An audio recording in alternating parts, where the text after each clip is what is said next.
Welcome to my channel.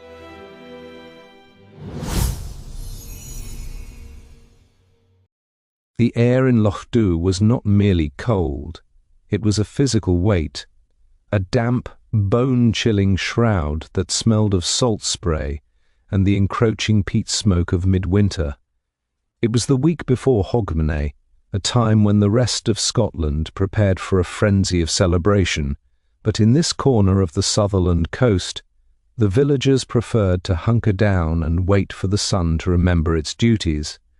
Police Constable Hamish Macbeth was currently engaged in his favourite form of winter policing, being entirely invisible.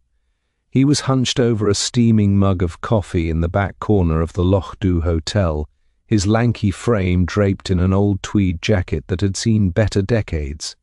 His shock of unruly red hair was damp from the morning mist, and his hazel eyes were fixed with deceptive vacancy on a small crackling fire. To anyone passing by, he looked like a man who had forgotten how to move. In reality, he was listening to the rhythmic clicking of Mrs. Curry's knitting needles and calculating exactly how long he could stay here before the village telephone started demanding he do something about a wandering sheep or a blocked drain. "Quiet out, Hamish," Mrs. Curry remarked, her needles never faltering. "Too quiet. It bodes ill for the new year." "Aye," Hamish drawled, his voice a slow, melodic Highland lilt. "Just the way I like it, Mrs. Curry. Peace is a rare commodity when the tourists start sniffing around for authentic celebrations." The peace, as if on cue, was shattered by the arrival of a vehicle that sounded like a low-flying aircraft. A silver Range Rover, polished to a mirror finish that mocked the muddy tracks of the village, screeched into the hotel car park. Moments later, the heavy oak door swung open, admitting a blast of freezing air and a man who looked like he had been manufactured in a London boardroom. He was tall, wearing a barber jacket that was far too new, and a pair of designer Wellingtons that had never touched a bog. His face was sharp, characterized by a thin, impatient mouth and eyes that flickered around the room with an air of clinical assessment.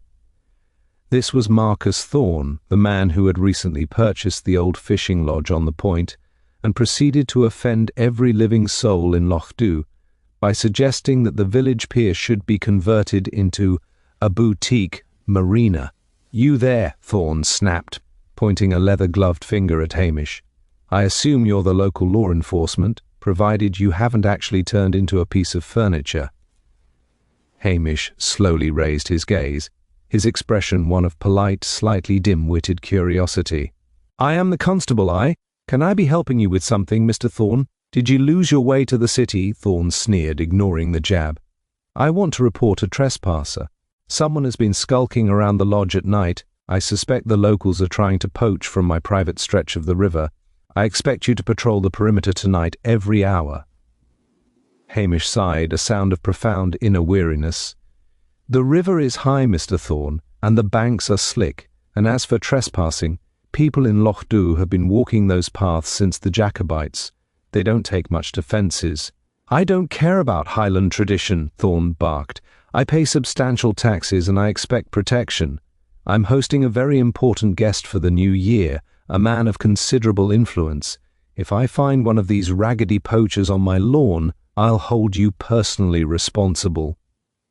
He didn't wait for a reply, spinning on his heel and marching back out to his shiny car. The engine roared, gravel sprayed against the hotel windows, and then he was gone. "A charming man," Mrs. Curry said dryly. "He'll be lucky if he doesn't find a sheep's head in his bed by New Year's Day. He's a Sassenach with too much money and a heart like a frozen turnip," Hamish muttered, finally standing up and stretching his long limbs. He whistled low, and from beneath the table his dog Lugs, a creature of magnificent ugliness and questionable parentage, emerged with a hopeful wag of his tail. "Come on, Lugs, we'd best go and look at the river before the man calls the chief constable to complain I'm being static." The walk toward the point took them along the rocky shoreline. The wind was picking up, whipping the dark waters of the loch into white-capped peaks. Hamish moved with a deceptive slow-motion grace, his eyes constantly scanning the heather and the grey crags. He knew the land better than he knew his reflection. He knew where the soil gave way to treacherous peat, and where the old smugglers' paths hidden by gorse led. As they neared Thorn's Lodge, a sprawling, glass-fronted monstrosity that sat on the cliff edge like a parasitic growth, Luggs suddenly stopped. The dog's ears flattened and a low, rumbling growl started in his chest. "What is it, lad, a rabbit?" Luggs didn't move toward the gorse. He moved toward the very edge of the cliff, where an old iron weather station stood, long abandoned by the government. Something was draped over the railing, fluttering in the rising gale like a discarded coat. Hamish's pace didn't quicken, but his eyes sharpened. As he drew closer, the coat took on a more distinct shape. It was a man slumped awkwardly against the rusted metal. He was wearing a dark, expensive suit that was now sodden with spray. His head was tilted back at an impossible angle, and his eyes, fixed and glassy, were staring up at the leaden sky. But it wasn't just death that was odd. Sticking out of the man's breast pocket was a sprig of white heather, neatly arranged, and tied around his neck in a bow so precise it looked like a gift was a length of bright yellow caution tape, the kind used by the police. Hamish stood over the body, his hands deep in his pockets, his face a mask of weary disappointment. The piece of his Hogmanay wasn't just threatened, it was dead. "Och, Luggs," Hamish whispered, the wind snatching the words from his lips. "Mr. Thorn wanted protection for his influential guest. I'm thinking we're a bit late for that." He looked down at the dead man's hands. They were soft, uncalloused, but tucked into the cuff of his sleeve was a small, high-tech piece of plastic, an encrypted keycard. This wasn't a poacher, and it wasn't a local. The silence of the Highlands was about to be replaced by the screaming sirens of Strathbane, and Hamish Macbeth knew, with a sinking feeling in his stomach, that his days of nursing coffee by the fire were officially over. Hamish stood by the body for a long moment, the wind whistling through the rusted iron of the weather station. He didn't touch anything, he simply observed. The man looked to be in his late 50s, with a face that suggested a lifetime of keeping secrets, or perhaps just a very expensive tailor. The yellow caution tape around his neck was a particularly nasty touch, a mocking wink at the very authorities who were about to descend upon Lochdubh. Hamish felt a familiar throb of annoyance behind his eyes. A murder was a tragedy, certainly, but a murder during Hogmanay week was a personal affront to his holiday plans. He had a leg of lamb in the larder and a bottle of malt whisky that had been calling his name since Tuesday. Now, instead of a quiet evening by the stove, he was looking at weeks of paperwork and the inevitable arrival of the big men from the city. Luggs sat on his haunches, sniffing the air with a look of profound disapproval. "I know, lad," Hamish muttered, pulling his collar up against the biting spray. "It's a bad business, and it's about to get much louder." He took out his mobile phone and made the call he dreaded. He didn't call the local doctor first, he called headquarters in Strathbane. In a case involving a man who looked like he belonged in a consulate rather than a cliffside, there was no point in trying to keep it local. The bureaucracy would have its pound of flesh regardless of how much Hamish wanted to handle it quietly. It took less than 2 hours for the peace of the point to be utterly annihilated. The scream of sirens echoed through the glens long before the cars appeared, a sound that sent the local sheep scurrying for the higher crags. 3 white and blue police cruisers and a black unmarked saloon tore up the track toward the lodge, trailing plumes of exhaust and gravel. The lead car doors flew open before the engine had even stopped, and out stepped Detective Chief Inspector Blair. He was a man whose physical presence was defined by a neck that had long ago surrendered to his jowls, and a face that remained a permanent angry shade of beetroot. "Macbeth!" Blair bellowed, his voice booming over the roar of the Atlantic. He stomped across the heather, his city shoes sinking into the boggy ground with every step. "What have you done now? I give you the quietest beat in Scotland, and you managed to find a corpse with a bloody ribbon on it. Is this some Highland joke? Are you trying to make me look like a fool before the new year?" Hamish touched the brim of his cap, his expression settling into its usual mask of vacant subservience. "Good morning to you, sir. It's a bit breezy for a visit, isn't it? I was just out for a walk with the dog when I saw the gentleman. He seems to have had a bit of a turn." "A turn? He's got police tape around his neck, you great ginger lump." Blair shoved past Hamish, nearly knocking him into a gorse bush. He looked down at the victim and let out a sharp, jagged hiss. "Do you have any idea who this is?" "No, of course you don't. You probably think he's just another Sassenach hiker who took a wrong turn at the pub." "I did notice the keycard in his sleeve, sir," Hamish offered mildly, "and the white heather. It's an unusual choice for a pocket square." Blair spun around, his finger trembling as he pointed it at Hamish's chest. "Don't you start playing detective with me, Macbeth. This is Sir Peter Rathbone. He's a former attaché with more connections in Whitehall than you have fleas on that dog. If this gets out as a murder before we have a handle on it, the Home Office will be breathing down my neck until Easter. This is a sensitive matter, a high-level matter, which means it is far beyond the capabilities of a village bobby who spends his days poaching salmon and dodging his radio." Hamish nodded slowly, looking appropriately cowed. "I see, sir. Very sensitive. I'll just be staying out of your way then. Would you like me to go and see if the hotel has any of those nice scones left for your lunch?" "Get out of here," Blair roared, his face turning an even deeper shade of purple. "Take that mangy animal and vanish. I don't want you within a mile of this investigation. We're setting up a command center at the lodge. My team will handle forensics, witnesses, and policy. You go and find a lost cat or something equally suited to your intellect." Hamish didn't need to be told twice. He whistled for lugs and began the long walk back toward the village. To any observer, he looked like a man defeated, his shoulders slumped and his head bowed against the wind. But as soon as he was out of Blair's line of sight, his hazel eyes sharpened with a cold, calculating light. He had seen the way the caution tape was knotted. It was a fisherman's bend, a knot used by locals who spent their lives on the water, and he had noticed the lack of salt on the victim's shoes, despite the body being positioned in the direct path of the spray. Sir Peter Rathbone hadn't died on that cliff. He had been placed there like a macabre monument. As the sounds of Blair's shouting faded, Hamish felt the first real stirrings of curiosity. Sir Peter had been staying with Marcus Thorne, the arrogant newcomer. Thorne had complained about trespassers. The victim was a spy of sorts, and the village was already whispering. Hamish didn't need a forensic lab or a team of city detectives. He needed a pot of tea and a very long chat with the postmistress. The formal investigation had begun, which meant the real investigation, the one that happened in kitchens and over back fences, could now start in earnest. Hamish descended the winding track toward Lochdubh, leaving the frantic activity of Blair's command centre behind him. The sound of slamming car doors and barked orders was eventually swallowed by the heavy, damp silence of the glen.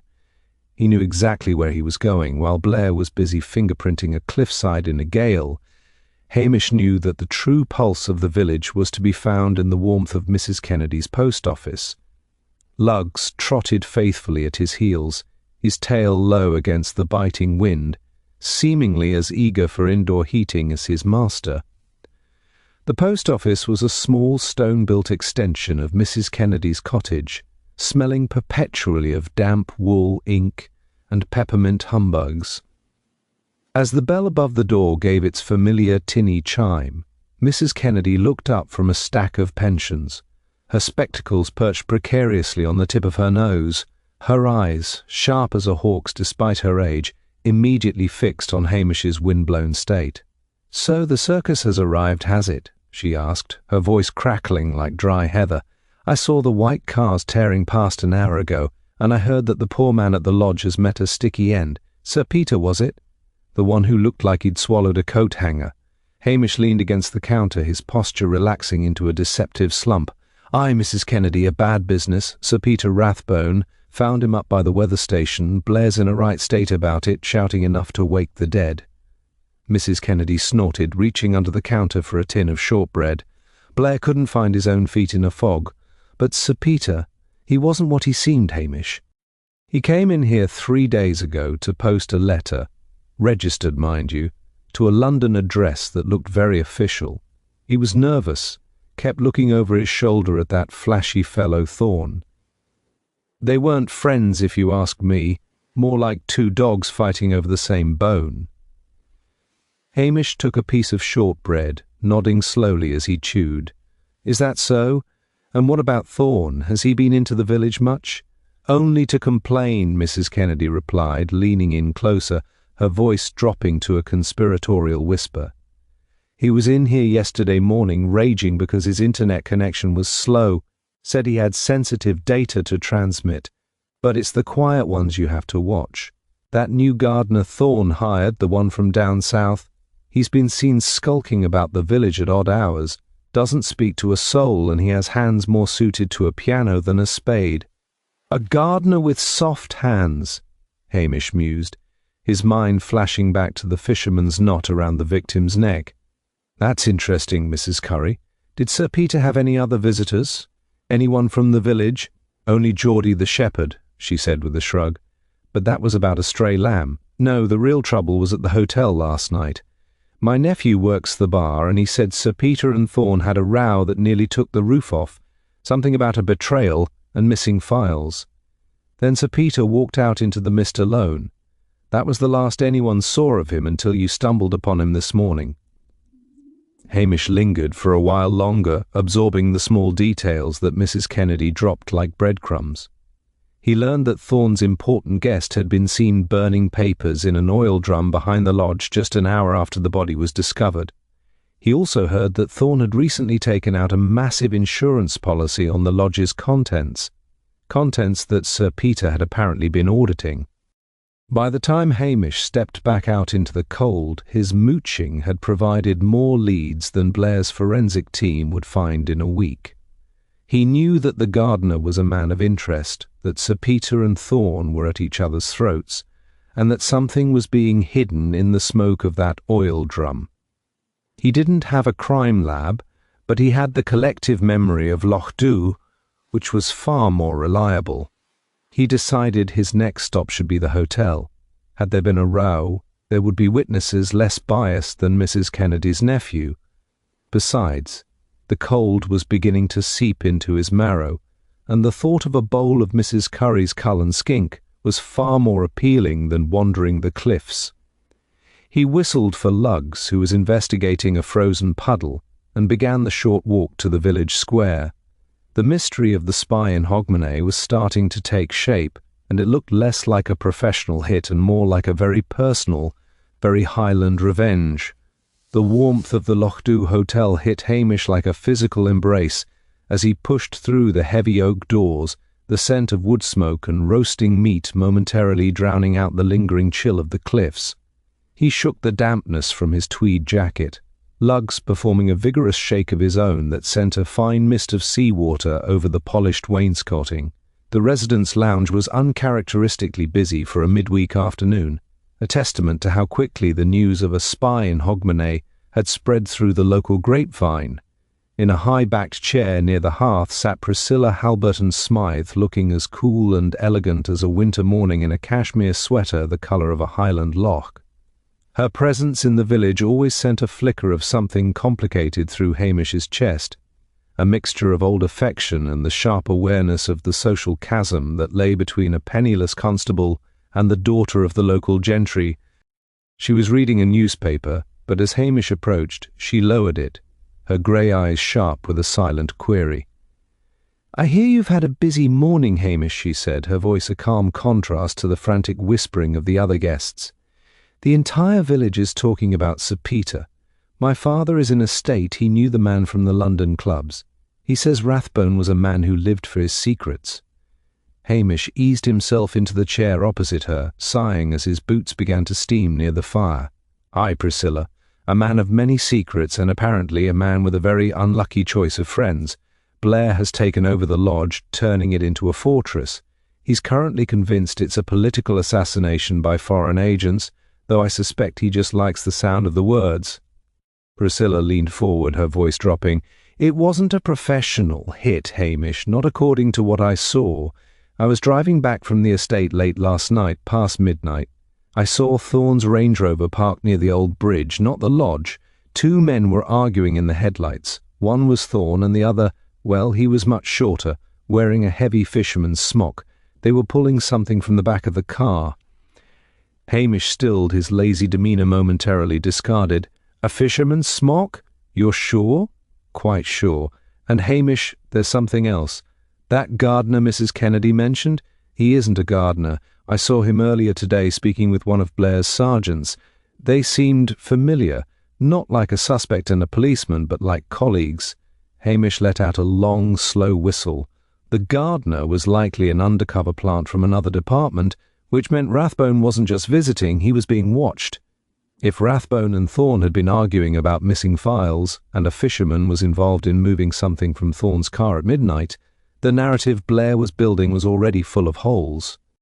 The yellow caution tape around the neck began to look less like a mockery of the police and more like a desperate attempt to frame the death as something it wasn't. Thorne is hiding something more than just a bad temper, Hamish mused, his mind racing. He wanted me to patrol the perimeter to give himself an alibi, or perhaps to make sure I was nowhere near the bridge. He treated the murder like a personal insult because it interrupted his plans.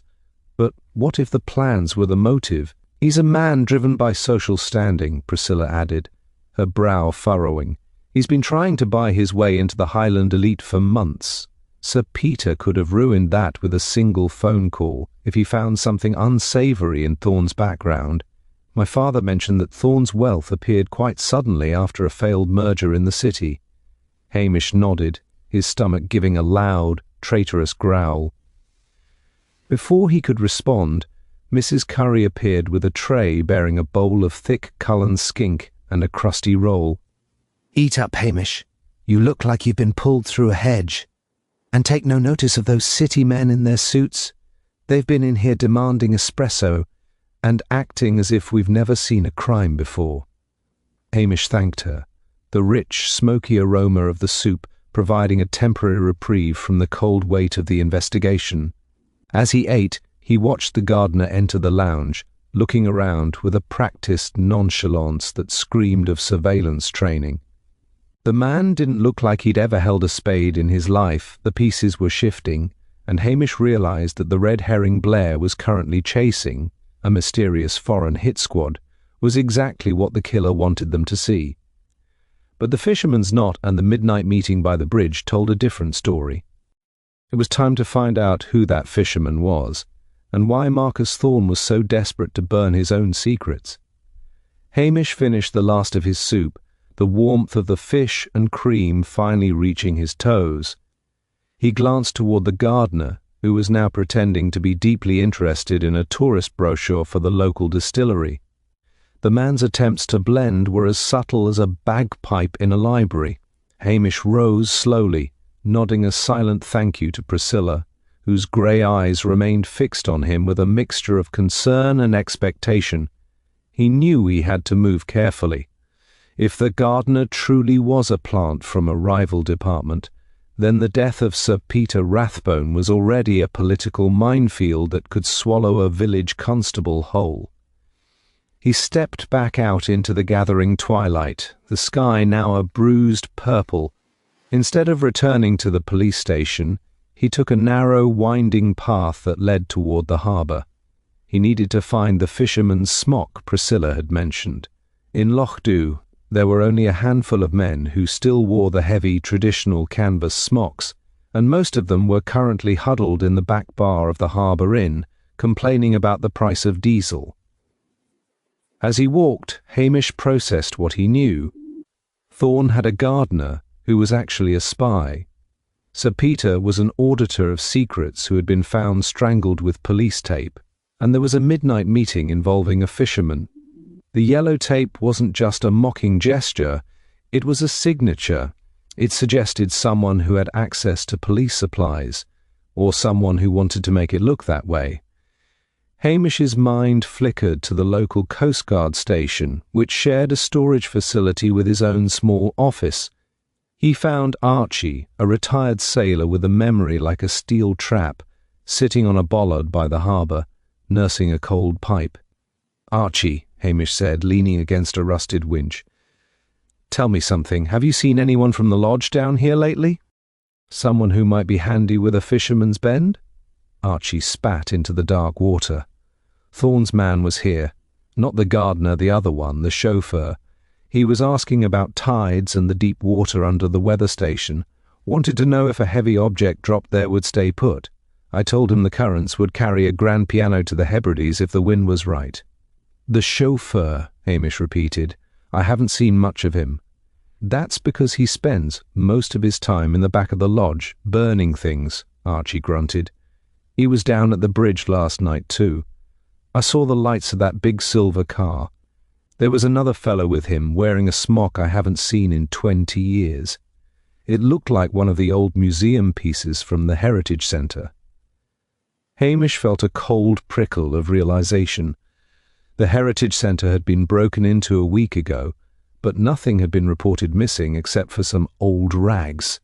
If Thorn's chauffeur was meeting a man in a stolen historical costume, they weren't just killing a spy, they were staging a Highland legend. The white heather, the fisherman's knot, the old smock. It was a theatrical production designed to make the death look like the work of a local fanatic, a Highland avenger protecting the village from Sassenach invaders. But Blair, in his infinite arrogance, had leaped straight over the local angle to international espionage, exactly as the killer had hoped. The chauffeur and Thorn were likely working together to hide the fact that Sir Peter had discovered Thorn's wealth was built on embezzled state secrets. Sir Peter wasn't just an auditor, he was a hunter who had finally cornered his prey in the isolation of the Highlands. Hamish knew he couldn't go to Blair with this. The DCI would only shout about peasant theories and demand to know why Hamish wasn't out looking for the foreign hit squad. He needed proof. He needed to find out what was in those missing files Sir Peter had been so nervous about. "Thanks, Archie," Hamish said, turning back toward the village. "If you see that chauffeur again, don't mention we spoke. He might decide he needs to know more about the tides." He headed toward the Heritage Centre, a small, dusty building near the kirk. If the smock had come from there, perhaps the killer had left something behind, or taken something else. The wind was howling now, a mournful sound that seemed to carry the weight of the secrets buried in the glen. Hamish adjusted his cap, his hazel eyes fixed on the dark silhouette of the lodge on the point. The Spy in Hogmanay was a play, and it was time for the constable to step onto the stage and ruin the performance. The Heritage Centre was a squat, sombre building that had once served as a schoolhouse, its stone walls thick enough to withstand a siege and its windows perpetually clouded by a layer of salt and dust. As Hamish approached, the wind tore at the ivy clinging to the masonry, making it sound like 100 fingernails scratching at the glass. He didn't use his heavy official torch. Instead, he produced a small penlight that cast a discreet surgical beam. The lock on the side door showed no signs of a forced entry, which in Lochdubh usually meant the intruder either had a key or knew the trick of lifting the latch with a bit of wire, a skill most of the local teenagers possessed. Inside, the air was stagnant, smelling of mothballs, old paper, and the dry rot of forgotten histories. Hamish moved past the glass cases containing rusted broadswords and cracked spinning wheels, his boots silent on the floorboards. He made his way to the textile display in the far corner. A wooden mannequin, designed to look like a 19th-century kelp harvester, stood naked and shameful in the shadows. The heavy canvas smock was indeed gone, but as Hamish panned his light over the floor, he saw something that the Highland Avenger had overlooked. There, caught in a splinter of the floorboards, was a tiny shard of blue glass. Hamish knelt, his joints creaking in the silence. It wasn't just any glass, it was a fragment of a high-end perfume bottle, the kind Marcus Thorne's glamorous housekeeper was known to favour. But more importantly, resting just behind the mannequin's pedestal was a discarded envelope, crumpled and partially torn. It bore the crest of the Ministry of Defence. Hamish carefully smoothed out the paper. It was an inventory list, but not for museum artefacts. It was a manifest for archived digital assets, the very files Sir Peter Rathbone had been auditing. The realization struck Hamish with the cold clarity of a mountain spring. Thorn hadn't just embezzled money, he had been brokering the sale of retired government ciphers. Sir Peter hadn't come to Lochdubh for a holiday, he had been the final obstacle to a massive illegal transaction. But why the theatricality? Why the fisherman's frock and knot? Hamish sat on a dusty bench, Lugs resting his chin on Hamish's knee. The answer lay in the village's geography. If Sir Peter's death looked like a professional assassination, the secret services would swarm the Highlands, as Blair was currently inviting them to do. But if it looked like a local, primitive murder, the result of a clash between a wealthy outsider and a territorial native, the higher authorities might dismiss it as a civil matter, leaving the local police to bumble through a messy, inconclusive investigation. The yellow caution tape was the cleverest touch of all. It was meant to point the finger directly at someone with access to police stores, someone who resented Thorn's presence. It was meant to point at Hamish himself, or perhaps at a disgruntled local like Geordie the shepherd. Thorn and his chauffeur were banking on the fact that an arrogant man like Blair would either blame a foreign phantom or a stupid peasant, never suspecting that the stage was being set by the very man who had reported the crime. Hamish pocketed the blue glass and the envelope. He knew he had to prove that the fisherman by the bridge was no local hero. He needed to find that smock, and he suspected it hadn't gone far. A man like Thorn's chauffeur wouldn't want to keep a piece of stolen evidence in the lodge with Blair's team crawling over it. He would have hidden it somewhere convenient, somewhere local enough to bolster the frame-up. As he stepped back out into the night, Hamish saw the distant flash of a torch up by the lodge. Blair was likely still shouting in the shadows. Hamish felt a grim satisfaction. The DCI was the perfect audience for Thorn's play, but the play was about to have its ending rewritten. He needed to find where the gardener, the real spy, fit into this. If the gardener was watching Thorn, then he might have seen the fisherman too. But in the spy world, a witness was often just another body waiting to be found. Hamish whistled for Lugs, his mind already moving to the next move. He had the motive, a high-stakes digital fire sale, and he had the theatrical props. Now he just needed to catch the chauffeur in his costume before the curtain fell on Hogmanay. The wind had shifted north, bringing with it a sharp, icy bite that promised snow before the bells of Hogmanay. Hamish moved through the skeletal shadows of the village gardens, avoiding the main road, where Blair's patrol cars still prowled with restless, flashing lights. He headed for the small potting shed at the edge of the Thorn estate, a place that smelled of damp earth and chemical fertilizers. If the gardener was indeed an undercover agent, this shed was his most likely base of operations, a vantage point that allowed him to watch the lodge without being part of its domestic staff. The door to the shed was slightly ajar, tapping rhythmically against the frame in the wind. Hamish stepped inside, his hand resting on Lug's collar to keep the dog silent. The interior was dark, but the faint glow of a laptop screen illuminated a man sitting on an upturned crate. It was the gardener, but he was no longer slouching with a spade. He wore a headset, his fingers dancing across a keyboard with the precision of a concert pianist. On the screen, a series of thermal images showed the interior of the lodge. Silhouettes of Blair's men moving like ghosts through the hallways. "It's a long way from Kew Gardens, I'm thinking," Hamish said softly, his voice barely audible over the hum of the computer. The man didn't jump.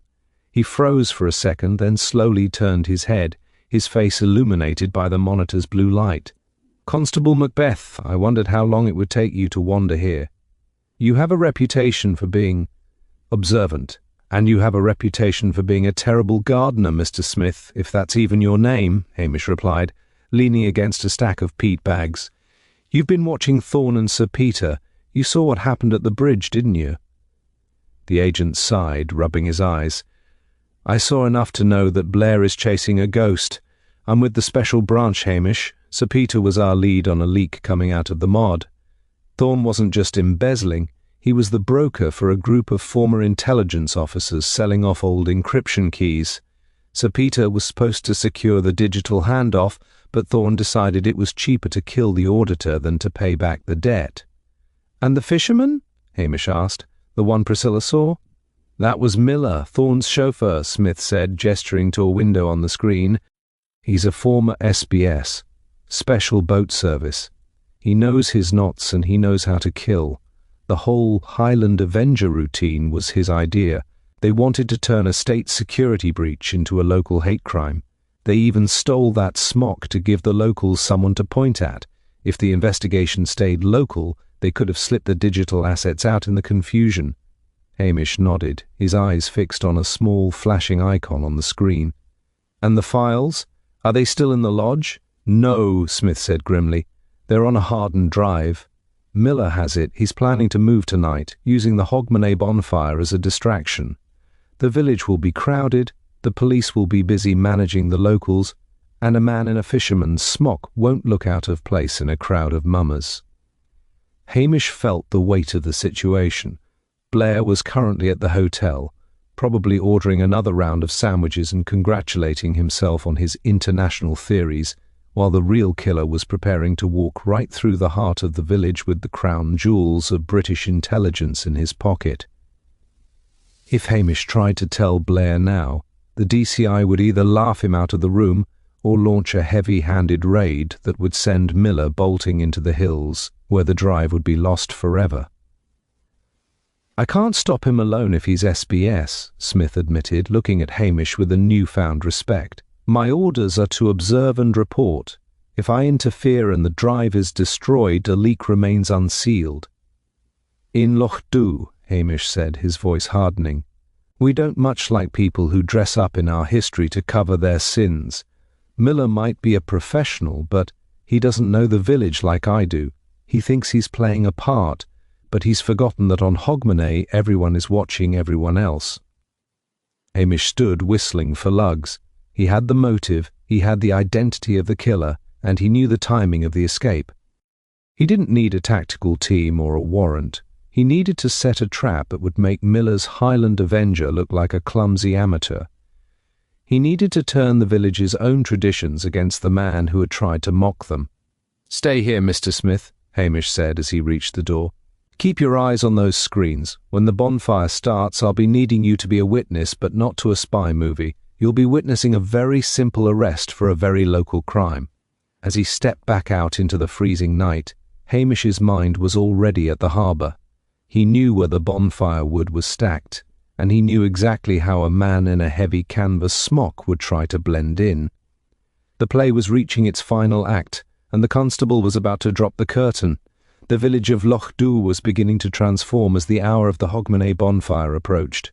Huge piles of driftwood, old pallets and gorse had been fashioned into a towering pyre on the village green, just yards from the dark, lapping waters of the harbour.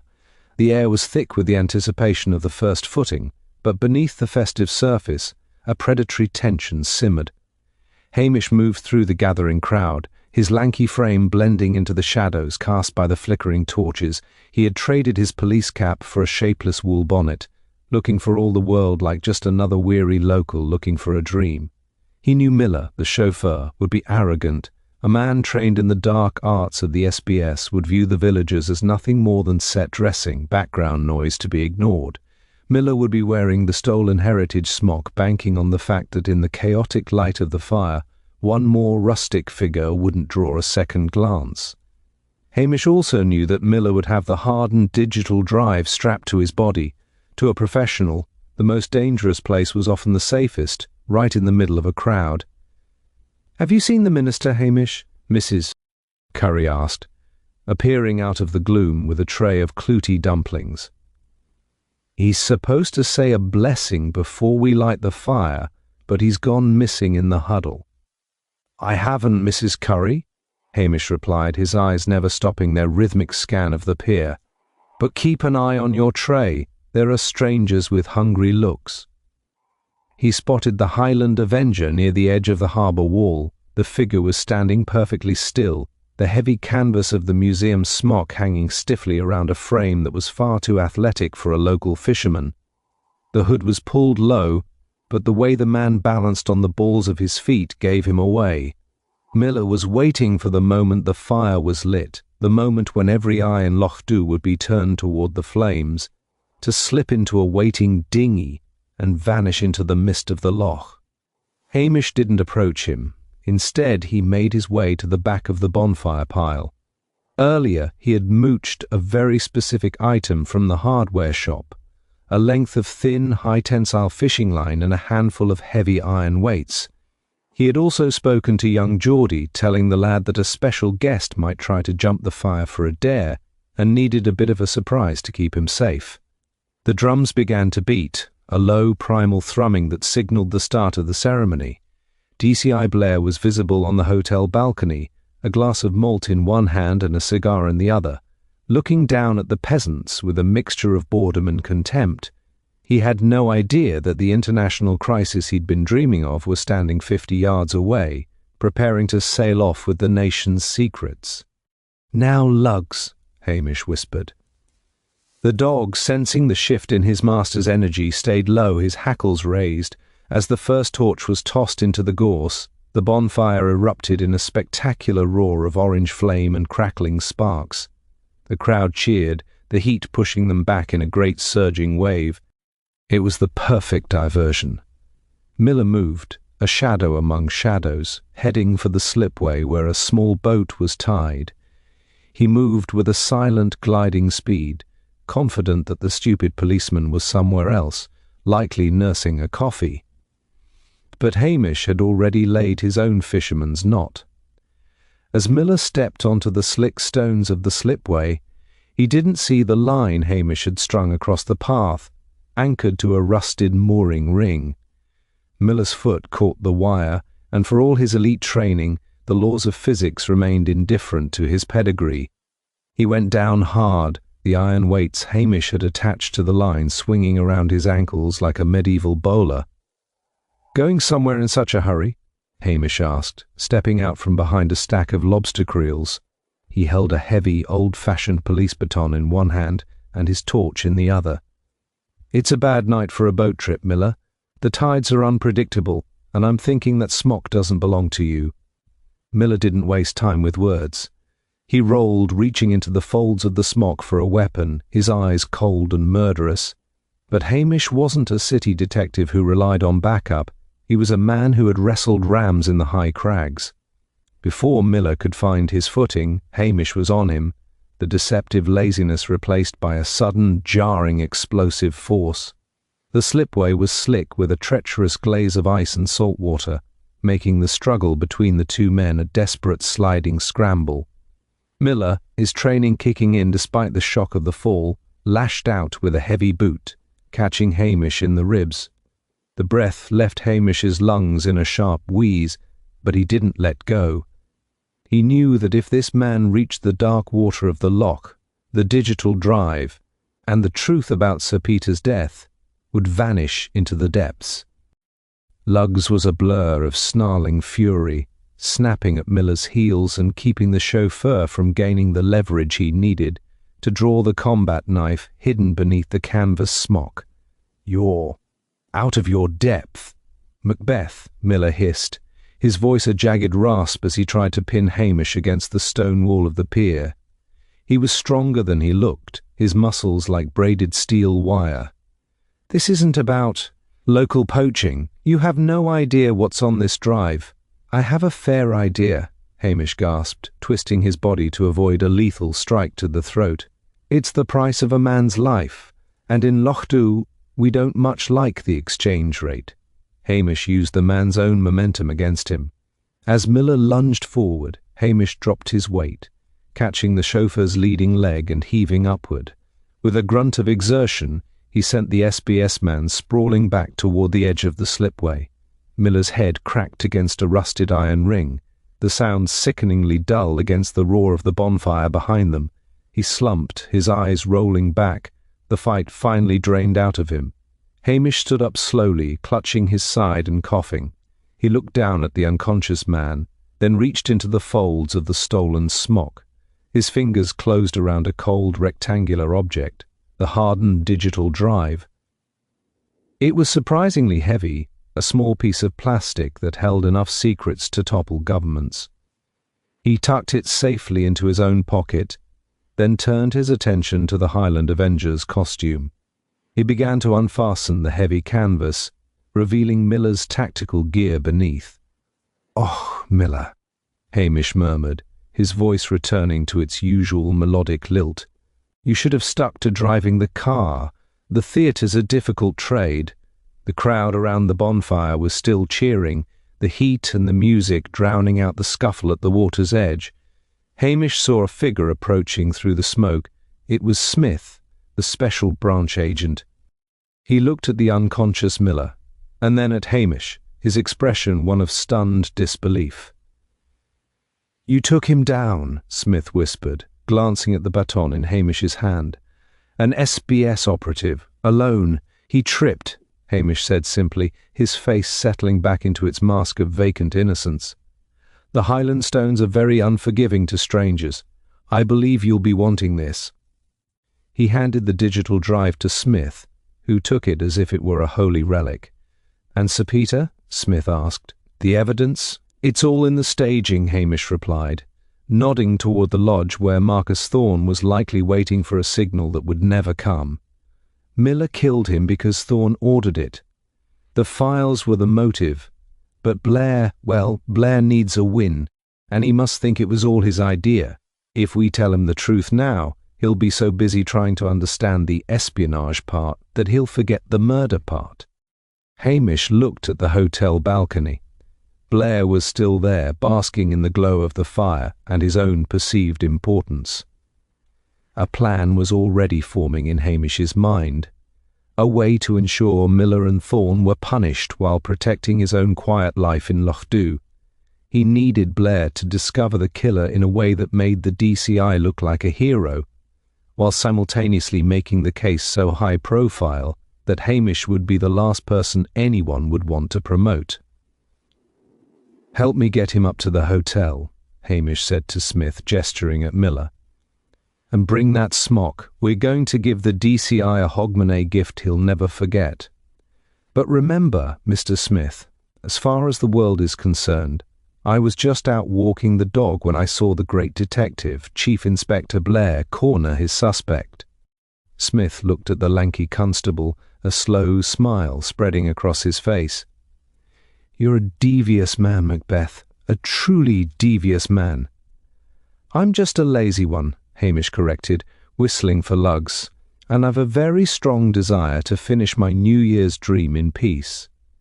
Together they began to haul the unconscious killer toward the lights of the village, the play finally moving toward its final, carefully orchestrated curtain call. Hamish and Smith dragged the semi-conscious Miller into the bright, festive lobby of the Lochdubh Hotel, the heavy canvas smock trailing behind them like a shed skin. The contrast between the rowdy, firelit celebration outside and the sudden silence that fell over the hotel guests was absolute. Hamish spotted DCI Blair descending the grand staircase, his face still flushed from whiskey and the heat of his cigar. Seeing Hamish standing there with a battered man in tactical gear and a special branch agent, Blair's eyes bulged with a mixture of confusion and burgeoning rage. "Macbeth!" Blair roared, his voice bouncing off the high ceilings. "What is this? Why have you brought a common brawler into my headquarters? And who is this man?" He jabbed a finger toward Smith, who simply showed a flash of his official identification. Hamish adopted his most vacant, wide-eyed expression, looking for all the world like a man who had accidentally tripped over the answer to a riddle. "Oh, I'm so sorry to disturb your evening, sir, but I think I've found that international phantom you were talking about. You were so right, sir, about foreign influence and high-stakes pressure. It seems your brilliant strategy of guarding the lodge so heavily forced the killer right into the open." Blair blinked, his chest swelling as praise began to flow. "It did? I mean, of course it did. I knew my presence would squeeze him out." He looked down at Miller, who was beginning to groan. "And this is the man? This is Miller, Marcus Thorne's chauffeur," Hamish explained, his voice a slow Highland drawl. But he's much more than that. He was trying to flee with a highly sensitive digital drive, the very files Sir Peter Rathbone was killed for. I happened to be standing by the slipway when he came rushing out. Panicked by the police cordon you've been maintaining, he practically fell into my arms in his desperation to escape your net." Smith, catching Hamish's drift, stepped forward to bolster the deception. "DCI Blair, your tactical positioning was impeccable. By focusing your primary team on the lodge, you left the suspect with no choice but to attempt a water escape.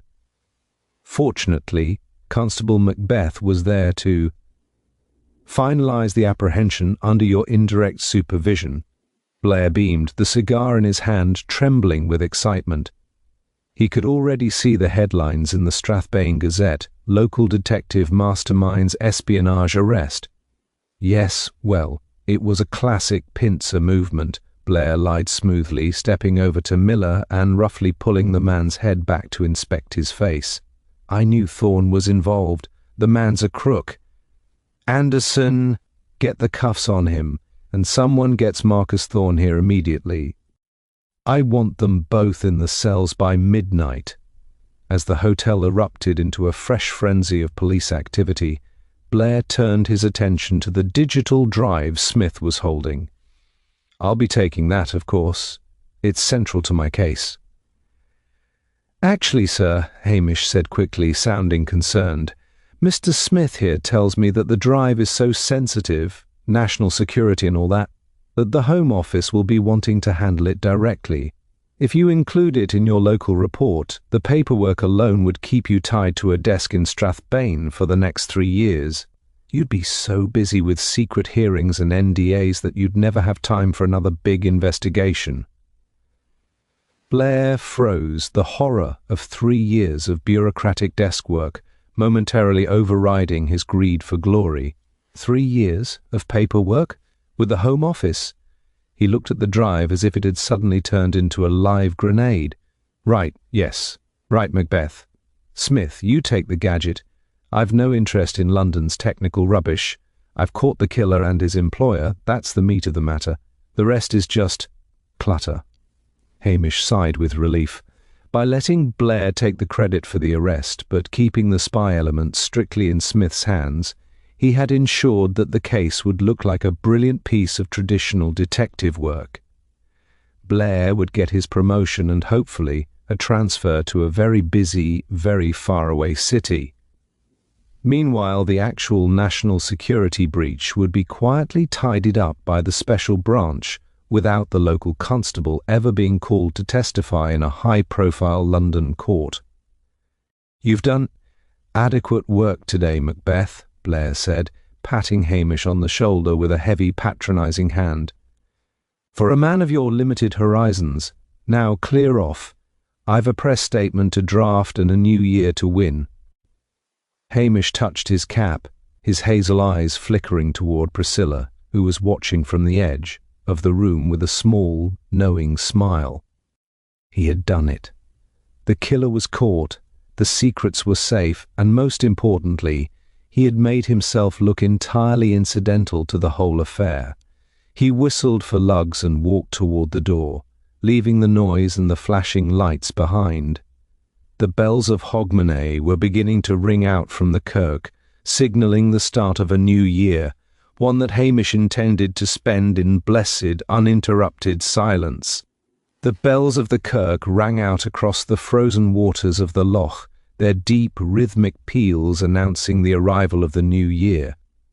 As the village of Lochdubh erupted into a chorus of Auld Lang Syne, Hamish Macbeth stepped away from the glare of the hotel and into the cool, biting embrace of the night. Behind him, the chaotic energy of DCI Blair's triumph pulsed like a fever, shouted orders, the slamming of van doors, and the self-important bark of a man who believed he had outmaneuvered the world. Hamish felt the tension drain from his shoulders, replaced by the familiar, comforting weight of the Highland silence. Lugs trotted beside him, his paws clicking softly on the frost-hardened road. They bypassed the main square, where the bonfire was now a towering pillar of embers. casting a warm orange glow over the faces of the celebrating villagers. Hamish saw Mrs. Kennedy and the minister sharing a dream, their earlier anxieties forgotten in the communal heat of the fire.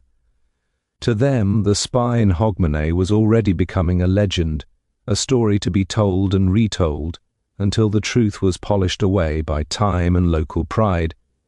They didn't need to know about digital encryption or special branch.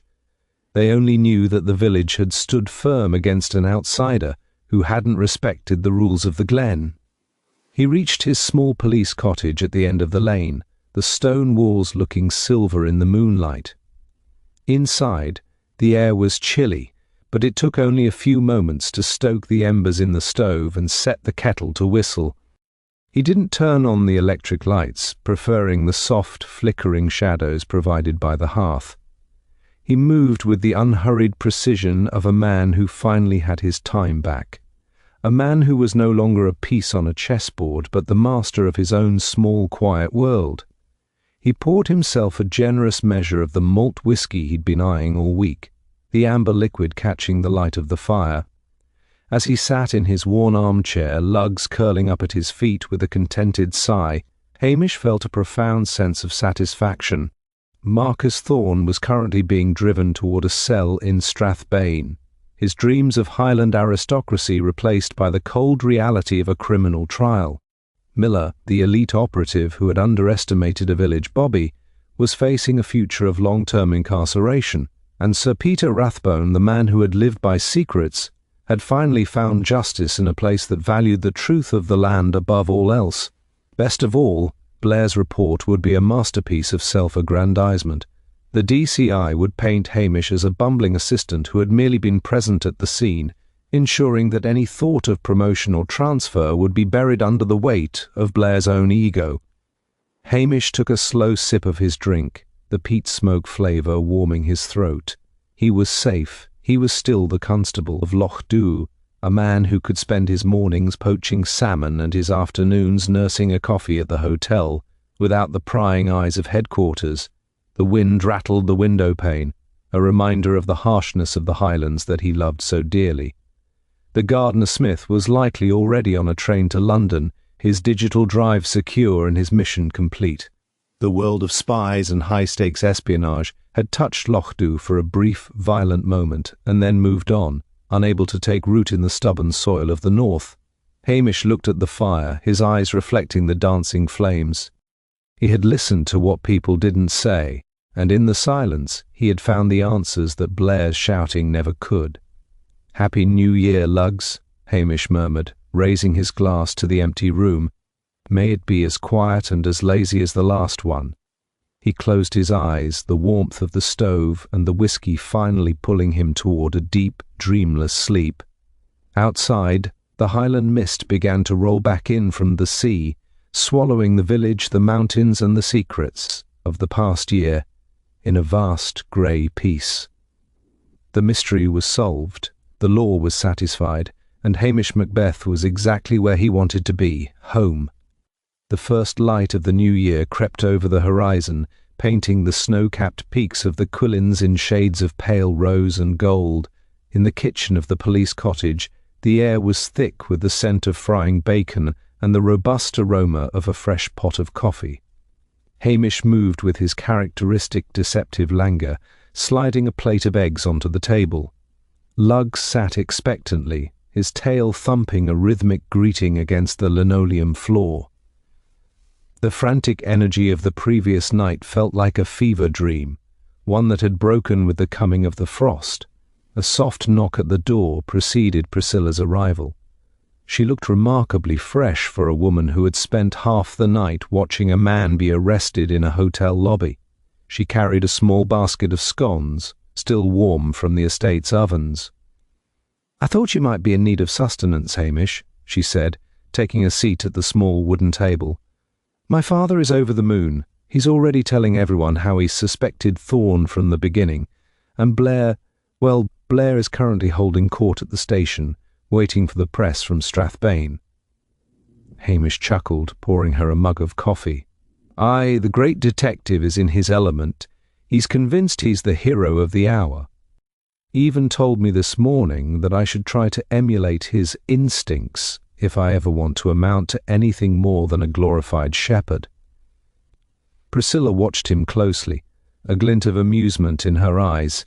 "And you let him believe it? You let him take the credit for catching an SBS operative and a state embezzler?